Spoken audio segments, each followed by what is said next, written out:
la doctora Cecilia Pirolo.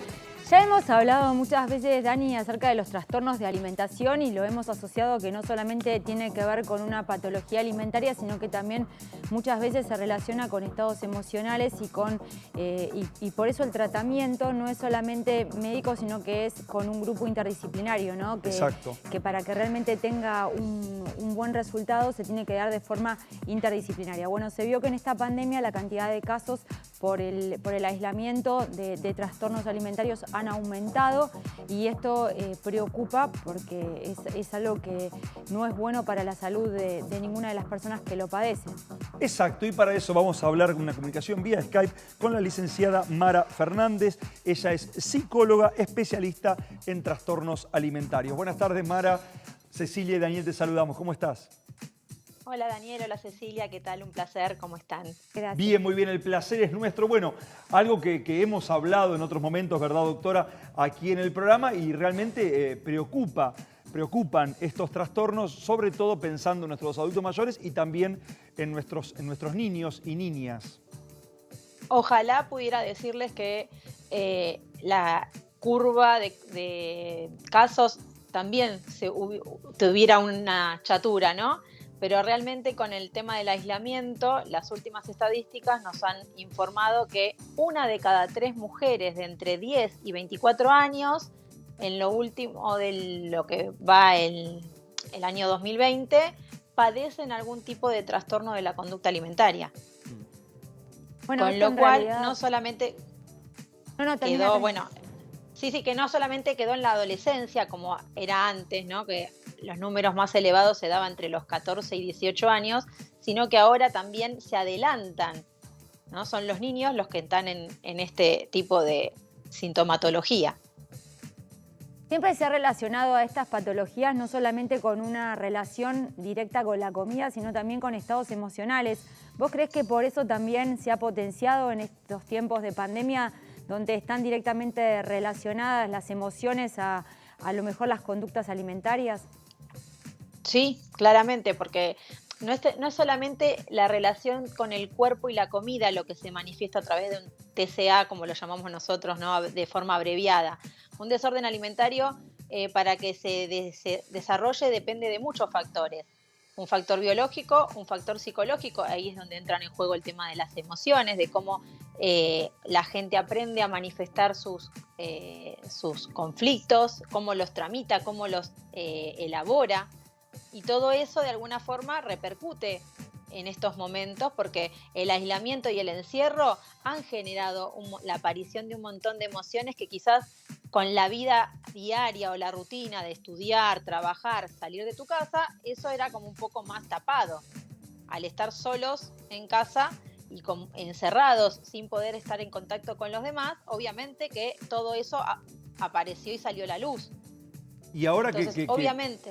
Y ahora, Mara, que la cosa está, digamos, un poquito más libre, que podemos salir, que se sigue manifestando igual. ¿Esto es algo que pasó en el aislamiento más estricto y se continúa? De alguna forma sí, porque lamentablemente esta incertidumbre, ¿no? Ustedes estaban recién hablando del tema de esto el freno de la gente que podía ingresar y todo eso. Esto de no poder planificar, ¿no? Uno no puede planificar, no puede tener un proyecto porque hay mucha incertidumbre si lo vamos a poder realizar o no. Y ahí es donde uno empieza a manifestar lo que es la ansiedad, lo que es la angustia, no poder pensar y decir, bueno, mirá, este fin de semana o el próximo me puedo ir a juntar con mis amigos, porque no sabemos qué puede llegar a pasar. Si de la noche a la mañana alguien nos dice volvemos a fase 1 o a las restricciones y el miedo al contagio, ¿no? Porque no solamente uno tiene miedo de contagiarse uno, sino también de poder generarle algún contagio o alguna complicación a algún ser querido. Entonces, lamentablemente, es como que esto continúa de alguna forma en este proceso de los trastornos de la conducta alimentaria. Es mucho más fácil para uno abocarse al alimento que está siempre ahí disponible, ¿no?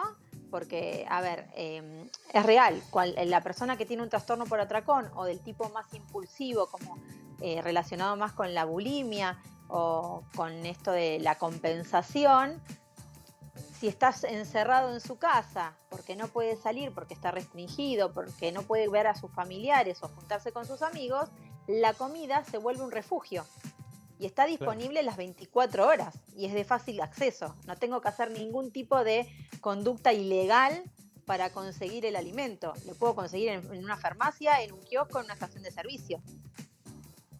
Pero eso está como... ¿Y eso? Sí, y yo te estoy escuchando atentamente porque es algo que hace muchos años que está instalado, lamentablemente, este trastorno de la alimentación, sobre todo la anorexia, la bulimia.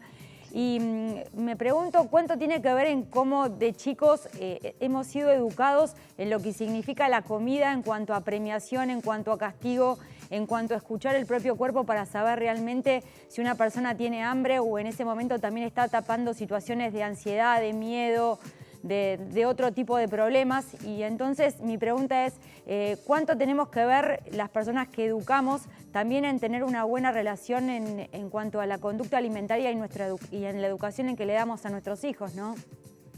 Es muy importante la pregunta que haces porque es real. Uno de alguna forma le transmite a sus hijos, a su descendencia, su propia relación y su mal vínculo con la comida. Si yo de chica, por ejemplo, antes se usaba mucho, vos ibas y te dabas una vacuna, por ejemplo, y la que te daba la vacuna te daba un chupetín o un caramelo. Vos automáticamente asociás que una situación displacentera o, ponele, traumática, se solucionaba con una golosina. Cada vez que vos te vas a sentir mal, vas a recurrir a ese alimento, llámese chocolate, llámese helado, lo que sea, para calmar eso que te causa displacer o que te hace sentir mal, ¿no? Que te causa malestar.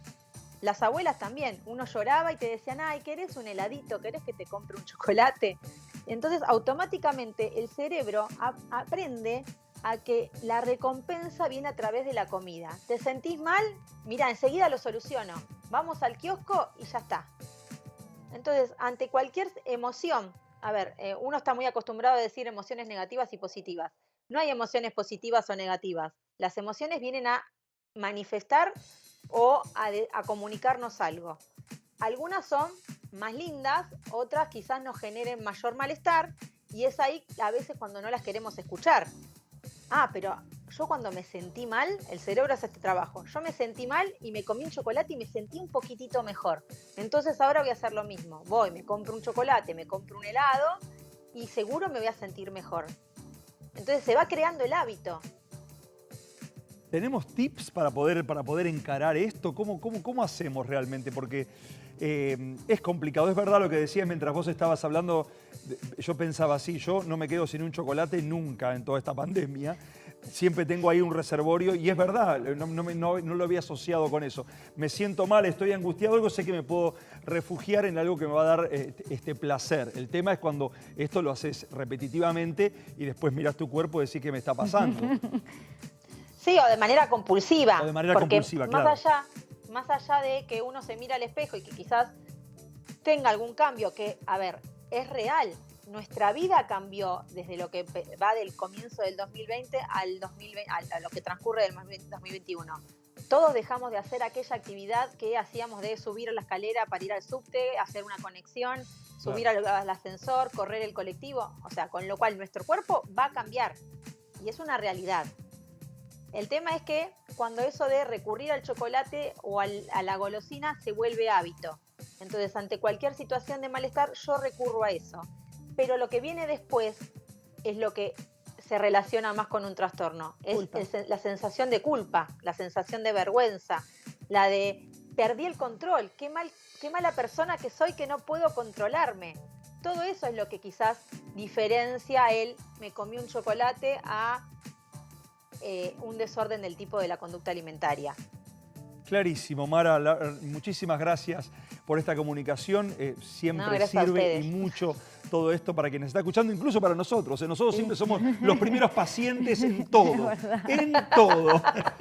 Muchísimas gracias, Bueno, Mara. nos pasa a nosotros también. Así que Imagino. Sí. Que tengas una linda tarde. Muchas gracias. Igualmente. Hasta luego. Gracias. Y hablando de trastornos alimentarios, hoy día de pizza y empanada. ¡Qué rico! ¡Qué rico! Y lo tenemos ahí a Facundo Villegas.